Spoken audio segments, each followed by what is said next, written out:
Good. We're now live. Awesome. So, welcome everybody. I want to I'm very excited about our guest today, and I'd like to introduce you to Antonio Montoya, who is the CEO of Rocket Hatch, which is an accelerator in Huntsville that specializes in taking the really remarkable technology population that's in Huntsville and gets them into startups and helps them really mature their startups very well. But they've got incredible resources in Huntsville, Alabama, and Antonio is right in the middle of that ecosystem. Really is quite a catalyst. So with that, I say welcome, Antonio Montoya. Welcome to our little talk today. Thank you, Bill. Great to be here. It's wonderful to be here. So I gave just a quick snapshot of Rocket Hatch, but can you tell us more? Can you tell us kind of about your programming and maybe what caused you to be so crazy and start something like a business accelerator? Crazy is the right word. So Huntsville is a very interesting place. It has a very strong ecosystem surrounding the NASA and the Western Arsenal, which have a major presence here. I think the number is around $6 billion that flow through the gates every year, which nurture a huge variety of businesses, all dedicated to government contracting, research.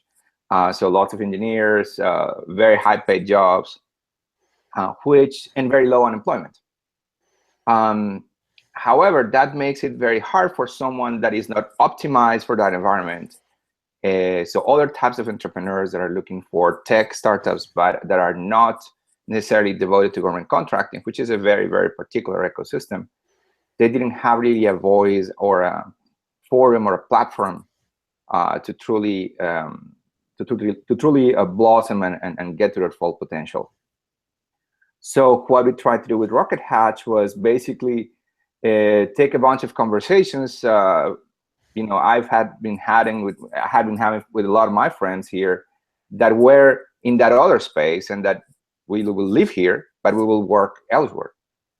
And saying, well, this really is not as great as Austin, Boston, you name the town, right? And so at some point, I was ending a cycle with a company I was in, and I said, okay, I'm tired of complaining. I'm going to do something about it.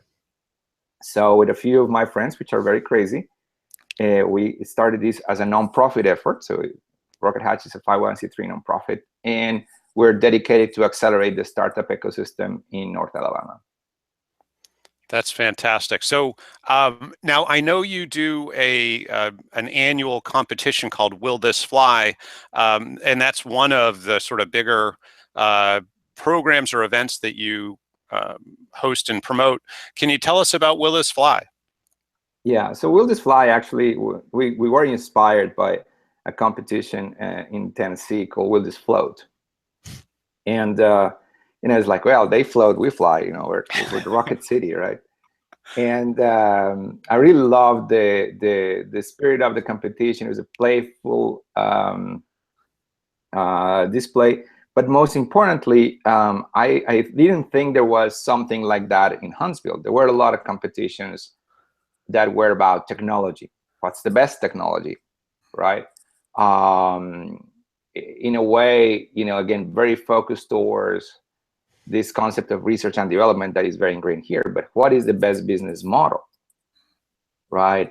And instead of bringing in academics and engineers to judge, bringing investors and entrepreneurs to judge. So we had been looking at how to do it. We started doing this thing a couple years ago, and our first event was incredibly a huge success. I mean, like, a lot of people came together. They really thought it was a great idea. We brought people from Tennessee. We brought people from all around the state. People from Georgia came over. And it became evident for us that one of the issues that we had that this competition helped solve is that we don't have enough density. We're not San Francisco. We're not Boston. So the startups that are, and there's quite a bit, they benefit a lot or the entrepreneurs, I should say, when they come together in one place, and then they have the opportunity to bump into each other, bump into investors, etc. So that experience was really exciting. Again, the energy was great. Everybody was like super happy. But what was most interesting was that afterwards, months after that, I started getting all these conversations like, "Hey, Antonio, yeah, so what's going on? You were at the competition." Yeah. And I met this guy who's now my lawyer, or I met this guy who's now my investor, or I got accepted to this accelerator program. So we discovered that the role for the competition was almost like a pre-accelerator, that we could put in contact the people that were coming to the competition with other people that were able to help them further down the line. So we team up with a lot of regional accelerators, investor groups that come to the competition, and then a lot of people come to the competition from all around the state to just get in front of those people. And the last time that we did it was earlier this year. And it was even better, even though, the timing, we could have probably chosen a better weekend than Mother's Day weekend. But, it was actually pretty interesting, the amount of people that came and the quality of the startups and the entrepreneurs that participated. So let's talk a couple of numbers. So this year, how many applicants did you have? How many people or ventures were in the finals? And then what was attendance like? How big was the audience? So actually, it's interesting. It was similar than the first time. It was around 25 startups that submitted applications. We selected 16 startups to participate. Yeah. And what was different this year is because we were using Test My Pitch, we were able to actually help everybody. The first ones, we focused only on kind of like the final 7, the top ones, and that was where we put all our effort. But this time around, we were able really to make everybody participate in a much more, kind of like, I wouldn't say equitative, but we were able to give more exposure to everybody and to serve all of the competitors, not just the top 7. That's fantastic. So I've seen some pictures from the event. It looked like a big crowd. How many people were there? We had around 200 people. Oh, that's great, man. That's a huge audience and great exposure for the ecosystem and for the ventures and all that, I would guess. Yes, it was very good. It was fun. That's cool.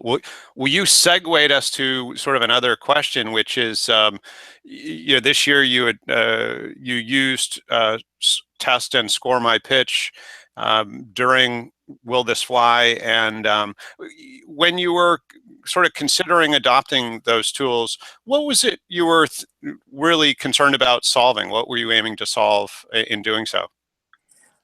Well, so here's the one thing that for us has always been a struggle, and it's interesting. One of the things that we said when we founded Rocket Hatch is that, again, this is a town that works a lot in top secret work, right?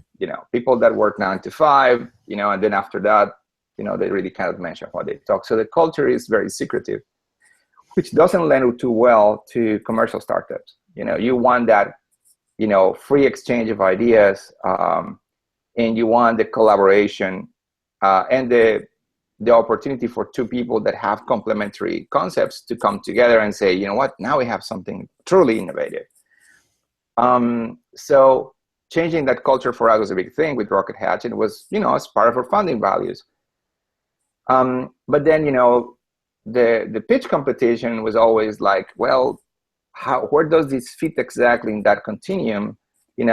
Because you want the competition, you want people to come in with the best ideas, but at the same time, we felt that the collaboration was not there, and we met at the Co-Starters Summit. When was that? 2000? It was 2015. 15, right? Yep. Okay, last year. And then you start talking about this concept of this collegiate environment, for competition, and how you're using your platform so that everybody can shared like their pitch, and people can, provide feedback freely. And I'm like, that's what we were missing. So this year, we started talking last year, and I was like, man, we need to do this. We think that is really going to change the dynamic of the competition and go from just, come in and, let's see who's best, to let's work together, as a cohort of startups, of entrepreneurs that are going through this process together, receiving mentorship. We added some training. We added training on how to pitch to investors. We added training on how to present, and we opened basically the platform, and it was a big discussion, and we had to go around a couple times, explaining the situation to the competitors, to the mentors. Like, everybody involved was a little bit shocked with this concept of, we're all preparing for this competition, and at the same time, we're all like basically opening our kimono and saying, look, here's my pitch, right? Mm-hmm. How do you like it? And I think the experience was wonderful. I think that allowed the level of competition to increase. On one side, we got a lot of peer pressure from the different competitors. So there were some competitors that didn't have even a logo or a website. And as soon as they saw that their competitor over there had a logo and a website, they said, okay, I guess I need a logo and a website, right?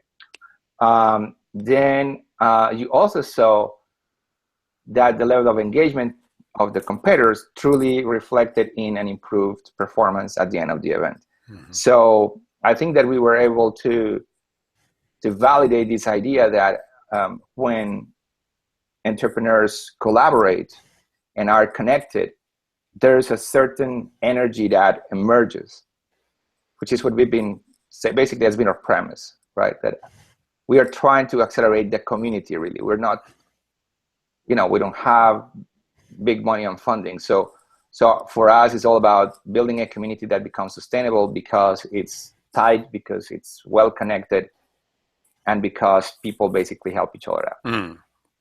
And I think that we achieved that. So the genesis was basically that concept that you came up with, like, yeah, how can we make this more of a collegial environment as opposed to this like cutthroat competition where nobody is sharing anything, which we were not. I was not too happy with that.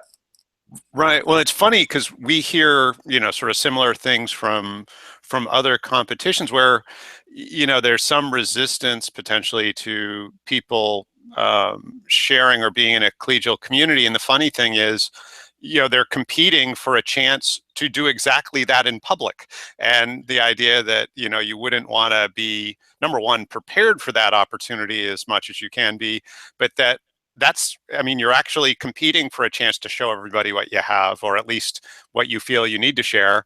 And the idea that you wouldn't feel comfortable doing it with a much smaller, much more intimate and aligned community in advance of that competition is kind of funny. It's always interesting to hear that. So, well, thank you. So, when you look ahead in, will this fly in the future? Do you see some of the sort of the example pitches that were done, the practicing that was done, maybe the top three or whatever the case is? Do you see those being examples for the next cohort, so that the next cohort can stand on the shoulders potentially of previous participants? I had not thought about that. That's a good idea. One thing we learned, so this year we tried to do a little bit better production, and unfortunately we were filming everybody on the stage, but that recording was lost. So we don't have those, guys. It's a technical malfunction, but also was basically we were testing a new idea that sometimes these things don't work, right? So we have not thought about that, but yeah, I guess the videos are still there, and I think that will be interesting to ask probably because I like to know if these guys are willing to share those. A lot of them are now saying, well, I don't know, man, that those videos are nothing like what I do now, right? So a lot of them have gone beyond what they did at the end. Some of them actually have created some very polished videos, which are being published on a website that is being sponsored by another organization here in town, for future reference by the community. So that's a separate project that maybe we can piggyback on. And those videos are quite sophisticated. You know, they actually have a full production, because the videos we were using were just shot just like this. Mm-hmm. Some are actually with a mobile phone, right? So they were not necessarily very polished. But yeah, I think that's a great idea.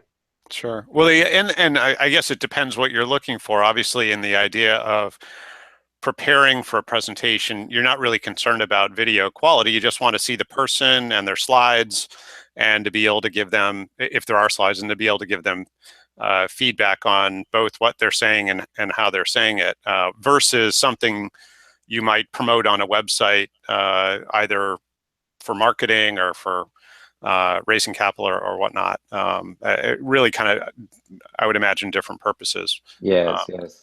So when you look ahead, are there any other big goals that you have for Will This Fly? Yeah. So our goal really is to expand on the model. So as I said in the beginning, we discovered that this was more about turning the competition into a pre-accelerator, which is basically where we seem to be moving. And to do that, what we want to add to the preparation time that we use Test My Pitch with is that we can actually add some additional training, some additional seminars.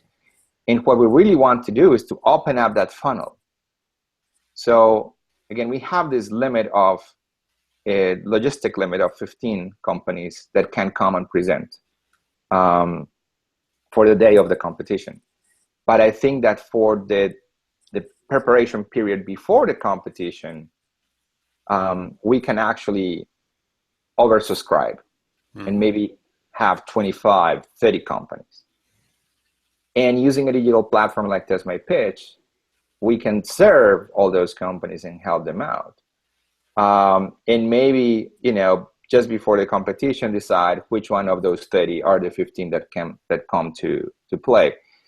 That, for us, I think would be a fantastic outcome if we can make that happen, because we will be able to, again, just serve more entrepreneurs with the program. So that's really where I think we want to gravitate towards. Again, it's all about increasing the impact of what we do. That sounds great. Well, Antonio, this has been fantastic. Before we cut out, is there anything else that you wanted to say or want to make sure got mentioned? Well, I think that, again, this concept of leveraging the power of a competition to develop a community is a very important thing, and it is not stated enough. I think that for us, again, we were already thinking, look, we need to become a community. We need to just be friends and be as tightly connected as we can, so that we can maximize our chances of success as entrepreneurs. That was sort of like the basic idea behind Rocket Hatch.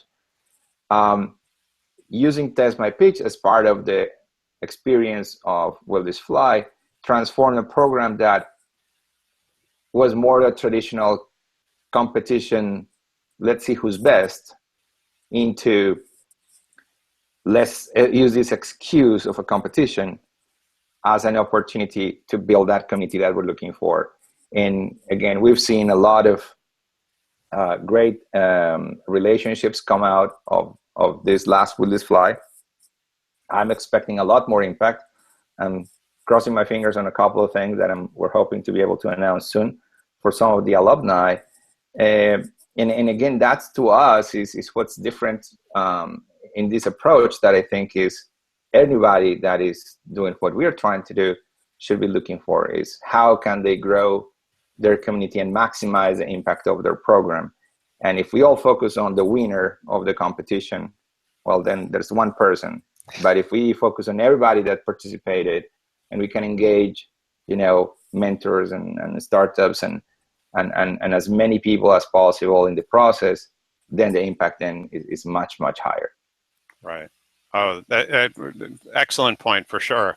And with that, I really want to say thank you to Antonio. This has been wonderful, and I so appreciate your time and your real commitment to building a strong community there in Huntsville. And I can't wait to see you again. Hopefully we see you at an upcoming event real soon. But thank you so much, Antonio, and we'll talk to you very soon.